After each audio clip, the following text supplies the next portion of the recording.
Saudara-saudari yang dikasihi Tuhan, jiwaku bersorak-sorai di dalam Allah-Ku. Sepenggal kutipan dari kitab Nabi Yesaya, bab 61 ayat 10 ini, mengajak umat beriman untuk bersukacita, yang ditanggapi dengan seruan serupa dari surat pertama Paulus kepada jemaat di Tesalonika, bab 5 ayat 16. Saudara-saudara, bersukacitalah senantiasa. Tema sukacita ini menjadi pusat perhatian kita dalam pekan ini, ditandai dengan penyalaan lilin Advent ketiga yang biasanya berwarna jingga. Demikianlah sukacita Advent diangkat karena Tuhan sudah dekat, perayaan kelahirannya sudah di ambang pintu. Maka orang beriman hendaklah mempersiapkan diri, sehingga perayaan kelahiran Pangeran Perdamaian ini sungguh-sungguh memberi makna iman yang mengesankan dan membawa damai sejati bagi bangsa-bangsa yang menantikan kepenuhan keselamatan yang datang dari Allah. Pertanyaan mendasar yang sempat mengemuka ialah, mungkinkah ada sukacita sejati di tengah dunia yang porak-poranda oleh pandemi COVID-19 ini? Banyak orang kehilangan pekerjaannya, penghasilan keluarga-keluarga menurun, unit-unit usaha berupaya menekan biaya agar roda usaha tetap berjalan. Banyak orang hidup dalam kecemasan ketika melihat kenyataan bahwa wabah ini belum menunjukkan tanda-tanda penurunan. Bagaimana dalam situasi seperti ini kita masih dapat menyerukan pentingnya bersukacita? Atau kita mengubah pertanyaannya, sukacita macam mana yang perlu kita miliki di dalam situasi ini sebagai sebuah ungkapan iman menantikan perayaan kelahiran Yesus, Sang Penyelamat? Mari kita mulai dengan menyadari bahwa ukuran sukacita di sini bukanlah ukuran sosial yang bisa kita temukan di dalam masyarakat. Sukacita rohani ini bukan kegembiraan sesaat karena mendapat hadiah, bertemu teman lama, chatting santai dengan sahabat di media sosial, dan sebagainya. Sukacita di sini adalah satu gerak hati yang selalu menemukan mutiara-mutiara iman yang mendekatkan kita dengan Tuhan, apapun kesulitan yang kita hadapi. Di dalam musibah sekalipun, kita berusaha menemukan apa pesan di balik kepedihan tersebut. Ketika kita sanggup menemukannya, kita memperoleh sudut pandang baru yang mengubah cara kita menilai musibah, sehingga tetap ada buah-buah positif yang diangkat dari sana. Dengan deskripsi yang kita miliki ini, kita melihat bahwa sukacita Advent yang kita cetuskan di sini adalah suatu kebajikan iman yang memberi peneguhan bagi murid-murid Yesus.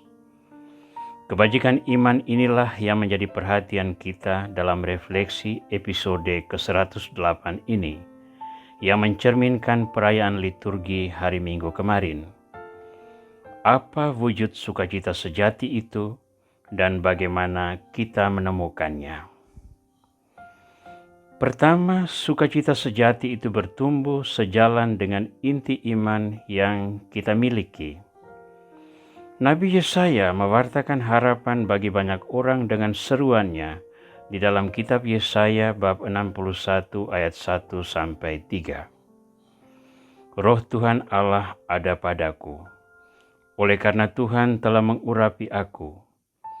Ia telah mengutus aku untuk menyampaikan kabar baik kepada orang-orang sengsara dan merawat orang-orang yang remuk hati, untuk memberitakan pembebasan kepada orang-orang tawanan dan kepada orang-orang yang terkurung kelepasan dari penjara, untuk memberitakan tahun rahmat Tuhan dan hari pembalasan Allah kita, untuk menghibur semua orang berkabung, untuk mengaruniakan kepada mereka perhiasan kepala ganti abu, minyak untuk pesta ganti kain kabung, nyanyian puji-pujian mereka ganti semangat yang pudar.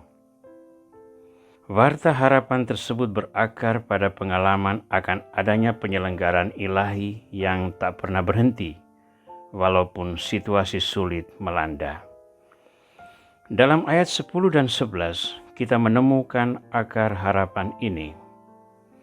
Nabi bernubuat, "Aku bersukaria di dalam Tuhan, jiwaku bersorak-sorai di dalam Allahku, sebab Ia mengenakan pakaian keselamatan kepadaku dan menyelubungi aku dengan jubah kebenaran, seperti pengantin laki-laki yang mengenakan perhiasan kepala, dan seperti pengantin perempuan yang memakai perhiasannya. Sebab seperti bumi memancarkan tumbuh-tumbuhan, dan seperti kebun menumbuhkan benih yang ditaburkan, demikianlah Tuhan Allah akan menumbuhkan kebenaran dan puji-pujian di depan semua bangsa." Kesimpulannya, sukacita sejati itu terletak dalam kesadaran bahwa kita selalu bisa berharap adanya fajar baru dalam hidup karena penyelenggaraan Tuhan tak pernah meninggalkan kita. Kedua, iman yang abstrak tersebut digemakan di dalam penghayatan konkret oleh manusia yang sadar akan kasih dan penyertaan Tuhan yang tak pernah surut. Ketika Yohanes Pembaptis memulai karyanya, harapan besar bertumbuh di tengah umat. Mereka kehausan oleh warta pembebasan karena hidup mereka dikekang oleh penjajah Romawi. Kerohanian mereka dikungkung oleh aturan-aturan agama yang mengikat, sementara pemuka umat seperti para imam, ahli Taurat, dan orang-orang Farisi menampilkan pola hidup penuh kemunafikan yang tidak selaras dengan nilai-nilai iman. Yohanes mempunyai peluang menanamkan pengaruhnya. Ia bisa menjadi orang yang berkuasa.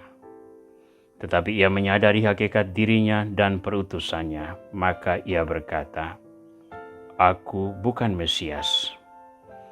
Aku adalah suara yang berseru-seru di padang gurun, luruskanlah jalan Tuhan," seperti yang dikatakan Nabi Yesaya. Yohanes mampu menemukan mutiara perutusannya dan setia pada nilai itu. Di sini kita melihat, sukacita sejati itu terletak di dalam kemampuan mengidentifikasi hakikat diri dan setia pada kewajiban yang melekat padanya. Jika kita berbahagia dengan hakikat diri, tak ada kecemburuan terhadap orang lain yang mempunyai peranan yang berbeda dari diri kita. Tanpa kecemburuan, hati kita dipenuhi damai dan sukacita memandang keberhasilan sesama sebagai berkat yang membahagiakan. Saudara, pada hemat saya, dua nilai ini sangat penting di dalam memelihara sukacita sebagai kebajikan iman di tengah situasi tersulit sekalipun. Sebagai pendoa rutin di depan Sakramen Maha Kudus, kita mempunyai kesempatan luas untuk menimba kekuatan dalam dua bentuknya ini. Pertama, kita beradorasi karena kita beriman pada Tuhan. Tuhan ini bukan saja Maha Kuasa, tetapi juga Bapa yang penuh kasih. Kebaikan Tuhan sudah sering kali kita alami, bahkan tak terhitung. Hanya seringkali kebaikan yang melimpah itu tidak kita ingat ketika satu kesulitan dan penderitaan kita alami. Maka binalah kesadaran akan kasih dan penyelenggaraan Tuhan. Hadapilah semuanya dengan penuh rasa syukur. Kedua, dengan jujur kita identifikasi diri tentang siapa kita dan apa tujuan hidup kita. Hindari kecemburuan dan iri hati kepada sesama.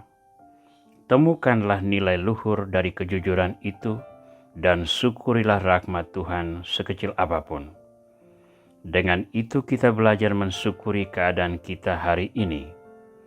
Ketika itu terjadi, kita selalu menemukan alasan untuk bersuka cita karena Tuhan menyertai kita dan kita menerima diri apa adanya.